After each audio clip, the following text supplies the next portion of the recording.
ఇక పోటెత్తుతున్న లోటు, ప్రమాదంలో రాష్ట్ర ఆర్థిక పరిస్థితి, డేంజర్లో ఆంధ్రప్రదేశ్ ఉంది. ఆంధ్రజ్యోతి రాసింది. ఇది ఎవరో సాక్షి, ప్రజాశక్తి ఇలాంటి పత్రికలు రాస్తే వేరు. సాక్షిలో 2 రోజుల క్రితమే కథనం వచ్చింది. దేశంలోనే హైయెస్ట్ అప్పులు ఆంధ్రప్రదేశ్ చేసింది. గడిచిన 6 నెలల కాలంలో ఆంధ్రప్రదేశ్ రాష్ట్ర ప్రభుత్వం 64,000 కోట్ల రూపాయలు సుమారుగా అప్పు చేసింది. దేశంలోనే టాప్. 50,000 కోట్లు కూడా ఎవరు చేరలేదు, ఏ రాష్ట్ర ప్రభుత్వం కూడా దేశంలో. ఆంధ్రప్రదేశ్ మాత్రం 64 కోట్లు అప్పు చేసేసింది, రికార్డ్ అని సాక్షి 2 రోజుల క్రితం రాసింది. నిన్న ప్రజాశక్తి పత్రికలో కేంద్ర ప్రభుత్వం డబుల్ ఇంజిన్ సర్కార్ అంటూ గొప్పలు చెప్పుకుంటున్న కేంద్ర ప్రభుత్వం 32,000 కోట్ల రూపాయలు ఆంధ్రప్రదేశ్ రాష్ట్ర ప్రభుత్వానికి ఇవ్వాల్సి వస్తే ఇప్పటి వరకు 4,000 కోట్ల రూపాయలకు మించి ఇవ్వలేదు. 6 నెలల్లో 4,000 కోట్ల రూపాయలు మించి ఇవ్వలేదంటే కేంద్రం ఎంతగా రాష్ట్ర ప్రభుత్వంతో దోబూచులాడుతుందో అనడానికి నిదర్శనం అన్నట్టుగా ప్రజాశక్తి రాసింది. 2 కాగ్ రిపోర్టే. ఇది కూడా కాగ్ రిపోర్ట్ ఆధారంగానే.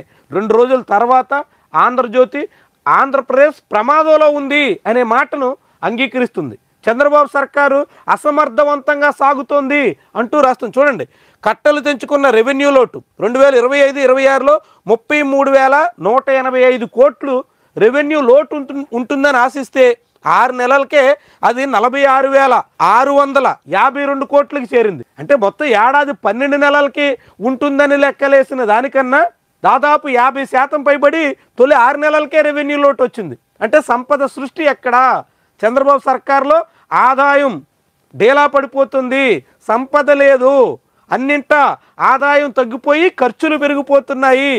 దీంతో చంద్రబాబు సర్కారు అత్యంత పేలవమైనటువంటి రీతిలో పాలన సాగిస్తోంది అని ఆంధ్రజ్యోతి అంటుంది. ఎవరో గిట్టినటువంటి వాళ్ళు అన్నారు, లేదంటే ఆ లెక్కలు అవి ఈ లెక్కలు ఇవి రకరకాలుగా మభ్యపెట్టే ప్రయత్నం చేస్తుంటారు. కానీ ఆంధ్రజ్యోతి చెప్తుంది అంచనాలకు తగినట్టుగా పెరగని రాబడులు, ఆదాయం పెరగట్లేదు, సంపద సృష్టి లేదు.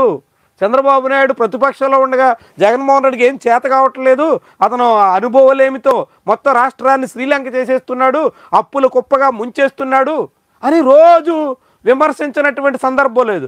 అదేవిధంగా ఆంధ్రజ్యోతి ఈనాడు కూడా రోజు శ్రీలంక, వెనిజువేలా ఏవో రకరకాల పేర్లతో ఆంధ్రప్రదేశ్ని పోల్చేశారు. మరి ఇప్పుడేమవుతుంది?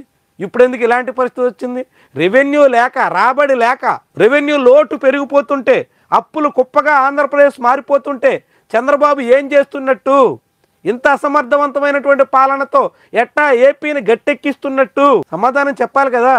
పైగా దీన్ని మాత్రం ఆంధ్రజ్యోతి ఎప్పుడో జగన్మోహన్ రెడ్డి హయాంలో కూడా ఇట్టాగే రెవెన్యూ లోటు పెరిగింది అంటూ దాన్ని కంపేర్ చేసి దీన్ని చంద్రబాబు నాయుడు చేతగానితనాన్ని కప్పిపుచ్చాలనేటువంటి ఆలోచనతో ఉన్నట్టు కనిపిస్తుంది. చంద్రబాబు మరి చెప్పారు కదా, జగన్మోహన్ రెడ్డికి ఏం చేత కాదు, జగన్మోహన్ రెడ్డి వల్ల ఏమీ అవ్వదు, రాష్ట్రం దివాళా తీసేస్తుంది, తామైతే దగదగా మెరిసేలా ఏపీని దేశంలో ప్రపంచంలో నెంబర్ 1గా మార్చేస్తాం అని కదా మాటలు. మరి ఏం చేశారు? జగన్మోహన్ రెడ్డి కన్నా దయనీయంగా, జగన్మోహన్ రెడ్డి పాలనలో కన్నా ఘోరంగా రాష్ట్ర ఆర్థిక పరిస్థితిని దిగజార్చేస్తుంటే ఏం ఉద్ధరిస్తున్నట్టు, ఏం సాధించగలిగినట్టు?